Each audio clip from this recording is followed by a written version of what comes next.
संसद परिसर में विपक्ष का हंगामा, हाथों में हथकड़ी पहनकर विपक्ष ने किया प्रदर्शन। लोकसभा की कार्रवाई शुरू होते ही हंगामा, अमेरिका से भारतीयों के डिपोर्ट किए जाने पर विपक्ष ने सदन में हंगामा किया। विपक्ष के हंगामे पर बोले लोकसभा स्पीकर, ये विदेश नीति का मामला और ये सरकार के संज्ञान में है। अमेरिका से भारतीयों के डिपोर्ट किए जाने के मुद्दे पर राज्यसभा में भारी हंगामा, रोकनी पड़ी सदन की कार्रवाई। अमेरिका से निर्वासित भारतीयों को लेकर कांग्रेस सांसद मनीष तिवारी बोले, उनके साथ हो रहे अमानवीय व्यवहार से दुखी हूं। हो सकता है कि वो बेहतर जिंदगी की तलाश में अमेरिका में प्रवेश कर गए हों। अमेरिका से भारतीयों के डिपोर्ट होने पर बोले अखिलेश यादव, विश्व गुरु बनने का रास्ता भी ऐसा होगा कि भारतीयों को हथकड़ी लगाकर भारत भेजा जाएगा। अमेरिका से भारतीयों को डिपोर्ट किए जाने पर बोले कांग्रेस सांसद शशि थरूर, हथकड़ी पहनाकर वापस भेजना अमानवीय। गैर कानूनी तौर पर अमेरिका गए हुए अब तक 104 भारतीय डिपोर्ट हुए। डिपोर्ट किए गए लोगों में 33 लोग अहमदाबाद लाए गए। 33 लोगों में से 15 पुरुष, 18 महिलाएं और 8 बच्चे। नतीजों से पहले संदीप दीक्षित का बड़ा बयान, कहा केजरीवाल का सरकार फिर से बन सकती है। फ्री बिजली, पानी और पैसे में लोगों की दिलचस्पी थी। एग्जिट पोल को लेकर इंडिया टीवी से बोले संदीप दीक्षित, एग्जिट पोल पर भरोसा नहीं किया जा सकता, सभी को 8 फरवरी का इंतजार करना चाहिए। दिल्ली की सत्ता में 27 सालों के बाद आ सकती है बीजेपी। 11 एग्जिट पोल में 8 पर बीजेपी को बढ़त, सिर्फ 3 में आम आदमी पार्टी को दिखाया गया आगे। एग्जिट पोल्स के औसत के मुताबिक बीजेपी बहुमत के आंकड़े को पार कर लेगी। बीजेपी को 39 और आम आदमी पार्टी को 30 सीटें मिलने का अनुमान। मनीष सिसोदिया की सीट को लेकर के सर्वे का बड़ा दावा, जंगपुरा सीट हार सकते हैं मनीष सिसोदिया। मनीष की सीट पर कांटे की टक्कर है। दिल्ली बीजेपी अध्यक्ष वीरेंद्र सचदेवा एग्जिट पोल नतीजों से खुश है, बोले दिल्ली से आपदा जा रही है, बीजेपी आ रही है। दिल्ली की जनता कार्यकर्ताओं को बधाई। दिल्ली के एग्जिट पोल से बीजेपी का जोश हाई। बीजेपी नेता प्रवेश वर्मा बोले 8 तारीख को दिल्ली में खिलेगा कमल, बदलाव के लिए जनता ने भारी मतदान किया। दिल्ली चुनाव को लेकर एग्जिट पोल पर बोले कांग्रेस सांसद प्रमोद तिवारी, चुनाव ने बीजेपी और आप के चेहरे से नकाब उतार दिया, जनादेश इन दोनों पार्टियों के खिलाफ आएगा। दिल्ली चुनाव को लेकर एग्जिट पोल नतीजों पर सीएम मोहन यादव बोले दिल्ली बीजेपी की तरफ बढ़ रही है, बीजेपी की सरकार बनने जा रही है। एग्जिट पोल को लेकर बीजेपी सांसद प्रवीण खंडेलवाल का बयान, हम तो पहले से कह रहे हैं कि बीजेपी की सरकार दिल्ली में बन रही है। एग्जिट पोल पर बोले सांसद रवि किशन, दिल्ली जाग चुकी है, 8 तारीख को एग्जिट पोल से अच्छे नतीजे आएंगे। आपको लगता था कि ये अजय है, इनका घमंड टूटेगा। दिल्ली के एग्जिट पोल पर बोले केंद्रीय मंत्री चिराग पासवान, बोले पिछले 5 सालों में सिर्फ बहाने सुनने को मिले, दिल्ली की जनता ने डबल इंजन की बीजेपी सरकार को चुना है। एग्जिट पोल पर आप सांसद संजय सिंह ने उठाया सवाल, बोले 8 फरवरी को आप प्रचंड बहुमत से जीतेगी। पिछले सभी एग्जिट पोल गलत साबित हुए हैं। आम आदमी पार्टी के कार्यकर्ता प्रियंका कक्कड़ एग्जिट पोल के नतीजों से खुश हैं, बोले एग्जिट पोल कभी भी ठीक नहीं निकला, केजरीवाल फिर से बहुमत लेकर आ रहे हैं। दिल्ली के एग्जिट पोल पर बोले संजय राउत, एग्जिट पोल आते जाते रहते हैं, 8 फरवरी की सुबह 10 बजे तक चीजें साफ हो जाएंगी। शिवसेना यूबीटी सांसद प्रियंका चतुर्वेदी का बयान, एग्जिट पोल गलत साबित होता है, हमने हाल ही में हुए चुनाव में भी देखा।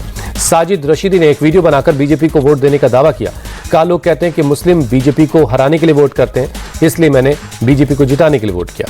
दिल्ली के संगम विहार इलाके में बीजेपी और आप कार्यकर्ताओं में के बीच झड़प, मौजूदा आप विधायक दिनेश मोहनिया ने बीजेपी कार्यकर्ताओं पर हमले का आरोप लगाया।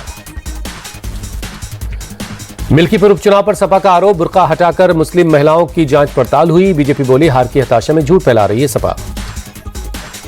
मिल्कीपुर विधानसभा उपचुनाव को लेकर बोले अखिलेश यादव, चुनाव आयोग मर गया है, सफेद कपड़ा भेंट करा। सीएम नीतीश कुमार के गढ़ नालंदा में आरजेडी प्रमुख लालू यादव का ऐलान, तेजस्वी यादव को बनाएंगे बिहार का मुख्यमंत्री।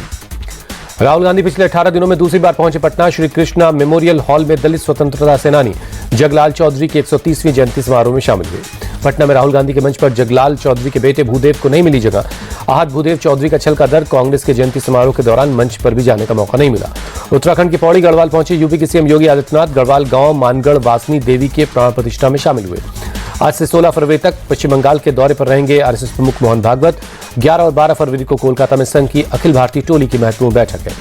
उत्तराखंड के खटीमा पहुंचे सीएम धामी, एक दिन की प्रवास पर सीएम धामी ने लोगों की समस्याएं सुनी। 10 फरवरी को होगी पीएम की परीक्षा पर चर्चा, पीएम मोदी के साथ दीपिका पादुकोण, सदगुरु समेत कई और लोग भी छात्रों को टिप्स देंगे।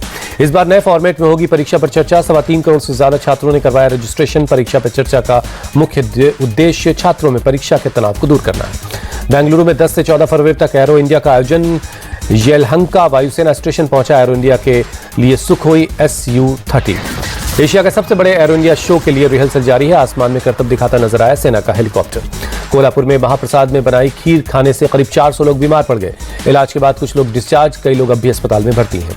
बिहार के मोतिहारी में शराब से भरे ड्रम में डूबने से एक 3 साल के बच्चे की दर्दनाक मौत हो गई। शराबबंदी वाले राज्य में इस तरह की घटना निंदनीय।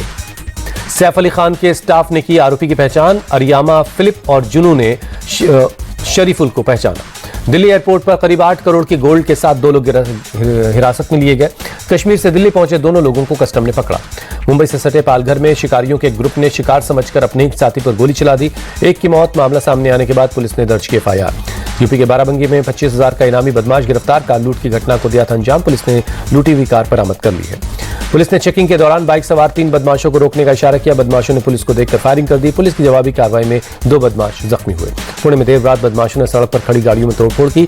पुलिस ने 3 लोगों को गिरफ्तार किया है। पकड़े गए आरोपियों में से एक का आपराधिक रिकॉर्ड है। पुलिस ने तीनों आरोपियों का जुलूस निकाला। नागपुर में बर्ड फ्लू से 3 मुर्गियों की मौत। एक्शन में आया जिला प्रशासन। ताजबाग परिसर में 1500 मुर्गियों को नष्ट किया गया। प्रयागराज में एक साथ 12 ज्योतिर्लिंग के दर्शन। शिवालय पार्क में कबाड़ से बनाए गए ज्योतिर्लिंग। करीब 11 एकड़ में बनाया गया शिवालय पार्क। 400 टन कबाड़ से शिवालय पार्क को बनाने में 14 करोड़ की लागत आई है। देश और विदेश से आए लोगों के लिए बना आकर्षण का केंद्र। संगम में डुबकी लगाने के बाद शिवालय पार्क पहुंच रहे लोग। महाकुंभ में महिला सशक्तिकरण को बढ़ावा दिया जा रहा है। महिलाओं ने कुंभ क्षेत्र में लगाए कई स्टॉल। ग्रामीण महिलाओं को 5 कैंटीन की जिम्मेदारी मिली है। महाकुंभ में लोकल प्रोडक्ट्स की जबरदस्त मार्केटिंग हो रही। 1 डिस्ट्रिक्ट 1 प्रोडक्ट के जरिए रोजगार। अलग अलग स्टॉल्स में तरह तरह के उत्पाद भी नजर आ रहे हैं। महाकुंभ में 1 डिस्ट्रिक्ट 1 प्रोडक्ट का नया आयाम। यूपी के काश्तकारों के लिए शानदार मौका। नए बाजार मिलने से हस्तशिल्पकारों में भी खुशी है। महाकुंभ में बोले देवकीनंदन ठाकुर, सनातन बोर्ड हम सभी सनातनियों का अधिकार। जब वक्फ बोर्ड है तो सनातन बोर्ड गलत कैसे? वक्फ बोर्ड को लेकर बोले देवकीनंदन ठाकुर, कई मंदिर तोड़कर मस्जिद चर्च बना दिए गए। मंदिर सुरक्षित रहे इसलिए सनातन बोर्ड जरूरी है। महाकुंभ मेले का ड्रोन वीडियो आया सामने। संगम घाट पर हजारों लोग स्नान करते हुए नजर आए। प्रयागराज महाकुंभ का 25वां दिन। त्रिवेणी संगम पर स्नान करने के लिए लगी भक्तों की भीड़। 24 दिनों में 39 करोड़ से ज्यादा लोगों ने लगाई आस्था की डुबकी। 26 फरवरी तक चलेगा महाकुंभ। महाकुंभ को शमशान बताने वाले सपा के पूर्व विधायक सुल्तान बेग पर केस दर्ज। सीएम योगी के खिलाफ भी दिया था आपत्तिजनक बयान।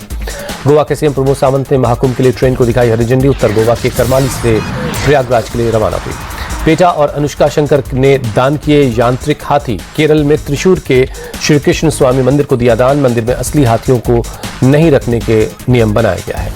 जम्मू कश्मीर के श्रीनगर में फ्रीजिंग पॉइंट पर पहुंचा तापमान। ठंड से बचने के लिए अब लोग अलाव का सहारा ले रहे हैं। शहर के कई हिस्सों में धुंध भी छाई रही।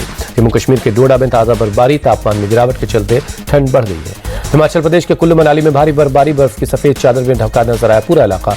सैलानी खुश है। ओडिशा के पुरी में शीतलहर का कहर। शहर के कई हिस्सों में छाई रही धुंध।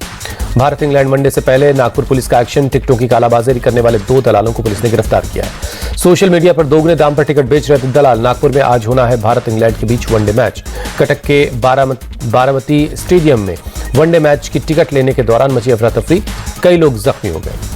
मैच की टिकट के लिए 10,000 से ज्यादा लोग लाइन में लगे हुए थे। टिकट बिक्री के दौरान हालात बेकाबू हो गए। आईसीसी T20 बैटिंग रैंकिंग में बड़ा उलटफेर हुआ। अभिषेक शर्मा को रैंकिंग में 38 स्थान का फायदा। दूसरे नंबर पर जगह बनाई। भारतीय बल्लेबाज तिलक वर्मा रैंकिंग में तीसरे पायदान पर खिसके। ऑस्ट्रेलिया के बल्लेबाज ट्रेविस हेड रैंकिंग में पहले नंबर पर है। T20 की बॉलिंग रैंकिंग में वरुण चक्रवर्ती को 3 स्थान का फायदा। 5वें से तीसरे स्थान पर पहुंचे।